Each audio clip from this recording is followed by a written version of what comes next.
देवी राधा, प्रेम में इतना त्याग मैंने कहीं नहीं देखा देवी राधा। वैसे तो रानी रुक्मिणी का चयन घोर विचार विमर्श और परीक्षण के पश्चात ही हुआ है, किंतु न जाने मुझे ऐसा क्यों प्रतीत हो रहा है कि कोई और है जिसे कृष्ण की अर्धांगिनी बन जाना चाहिए। ऐसा मत कहिए महामुनि, रुक्मिणी का चयन केवल हम सबने ही नहीं, अभी तो स्वयं श्री कृष्ण ने भी किया है। अब तो इसमें कोई संदेह होना ही नहीं चाहिए। यज्ञ का समय हो गया है और आप हमारे अतिथि हैं। आपके बिना विलंब होगा। प्रस्थान कीजिए महामुनि। प्रणाम।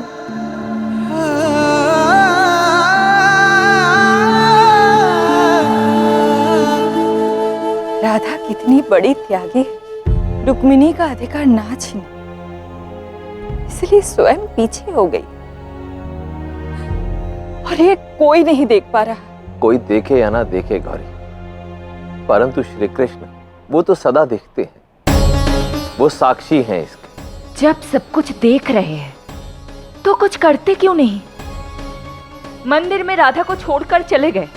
बहन होना इसलिए भाई पर क्रोध आ रहा है, परंतु मैं जानता हूं श्री कृष्ण केवल देखते ही नहीं है, अपितु कर्म का फल भी देते हैं। प्रत्येक घटना से वो हमें कुछ सिखाते हैं, समझाते हैं, और इस बार भी वो अवश्य ही ऐसा कुछ करेंगे। और कदाचित इस बार मैं भी उनके इस महान कार्य का एक भाग बनूंगा।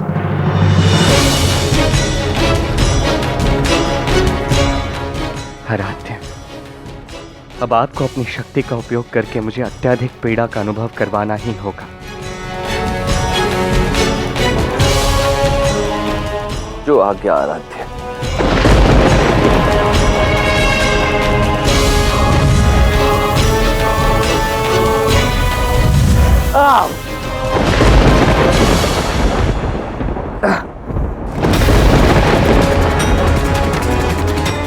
क्या हुआ प्रभु?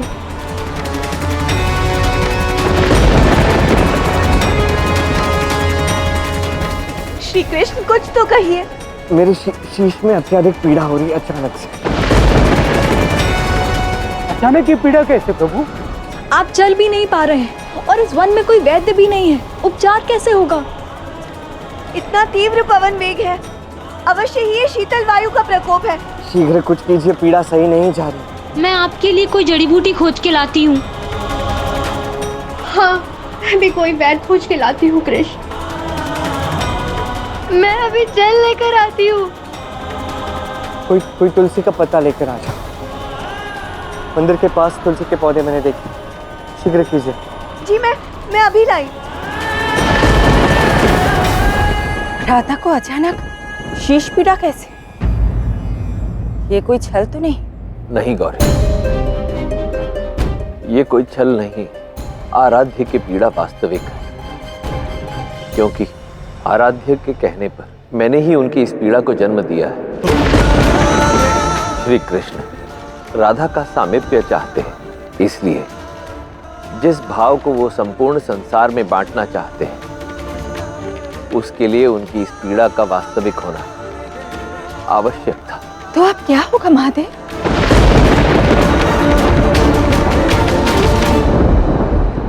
श्री कृष्ण, ये पत्ता खा लीजिए, इससे आपकी पीड़ा कम होगी।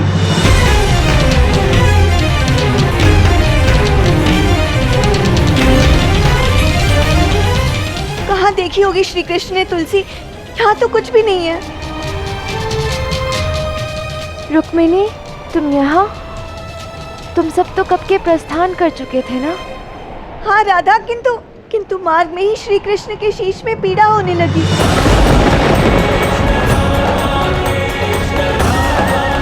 इसलिए उन्होंने मुझे यहाँ तुलसी लेने भेजा है। पता नहीं तुलसी कहाँ है। वहाँ है तुलसी।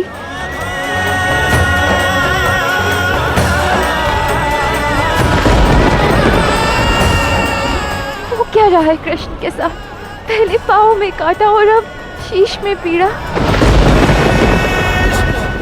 मैंने अपने औषधि ज्ञान से ये काढ़ा बनाया है, पी लीजिए।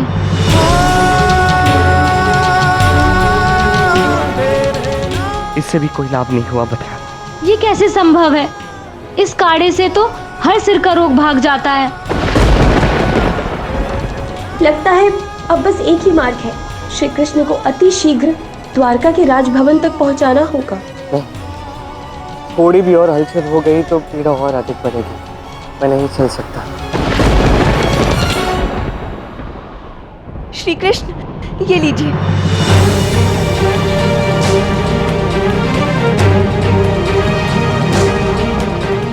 तनिक पीड़ा कम हुई?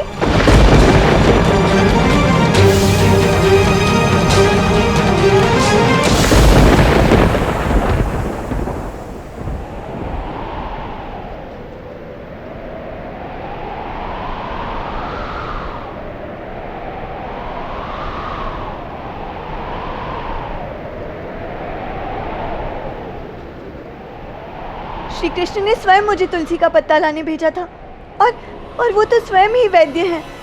आश्चर्य है कि उनका उपचार भी काम नहीं आया। उपचार काम आया रुक्मिणी, और तुम ले भी आई। मैंने तुलसी नहीं, राधा को लाने भेजा था तुम्हें।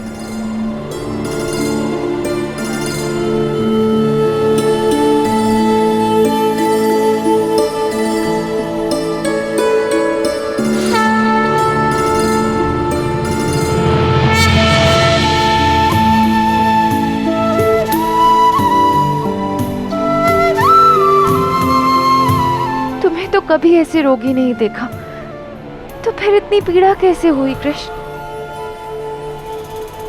अब जहां प्रेम है वहां पीड़ा तो होगी। आप सबने मुझे इतना प्रेम दिया है, मुझे लगता है इस कष्ट का समाधान भी प्रेम से ही होगा। बताओ क्या करना होगा? क्या है औषधि? जो भी आवश्यकता पड़ेगी हम सभी मिलकर पूर्ण करेंगे। हाँ श्री कृष्ण, मैं चाहता हूँ कि आप में से कोई भी व्यक्ति अपने चरणों की धूल निकालकर मेरे शीश पे मल दे, तभी जाकर मेरे शीश की ये पीड़ा ठीक हो सकती है।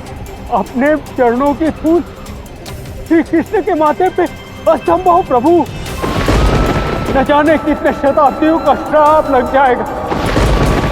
इससे पहले तो हम मर जाएंगे श्री कृष्ण। कलंक लगेगा, नर्क भोगना होगा हम सबको। हाँ श्री कृष्ण, हम सबके लिए ये पाप होगा। रुक्मिणी, तुम्हारा प्रेम तो अग्रण्य है। तुम मेरी वामंगी, मेरी अर्धांगिनी हो। तुम तो आप कहीं तो अपने प्राण दे दूं, किंतु श्री कृष्ण का अपमान करने का पाप नहीं कर सकती मैं जन्म जन्मांतर तक आपको अपने पति के रूप में पाना चाहती हूँ।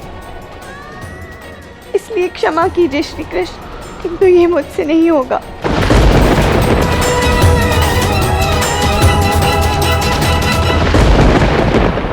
मैं दूंगी अपने पैरों की धूल, मैं दूंगी अपने पैरों की धूल, मैं दूंगी अपने पैरों की धूल।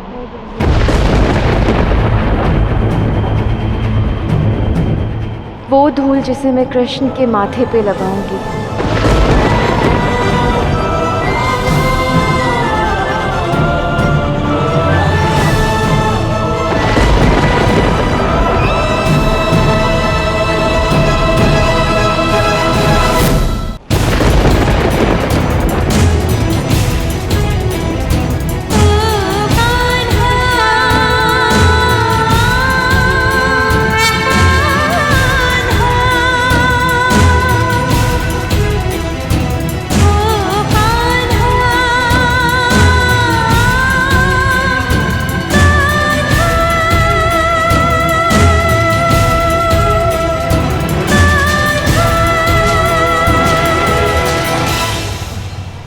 राधा, ये श्री कृष्ण का अपमान है। ये प्रेम नहीं है। राधा, जिनके माथे पे हमेशा चंदन का टीका लगा है, उनके माथे पर तुम अपने चरणों की धूल लगाओगी? क्या होगा यदि मैंने ऐसा किया? तो युगों तक नर्क मिलेगा, महापाप लगेगा, कृष्ण से दूर जाना होगा। बस कितनी भी कठोर परिस्थिति में रहना पड़े, स्वीकार है मुझे, परंतु कृष्ण को ऐसे पीड़ा में देखना स्वीकार नहीं।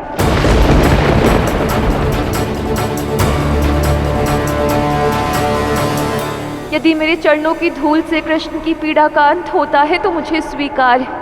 मैं कठिन से कठिन परिस्थिति में रहने के लिए सज्ज हूँ, किंतु कृष्ण को ऐसे नहीं देख सकती।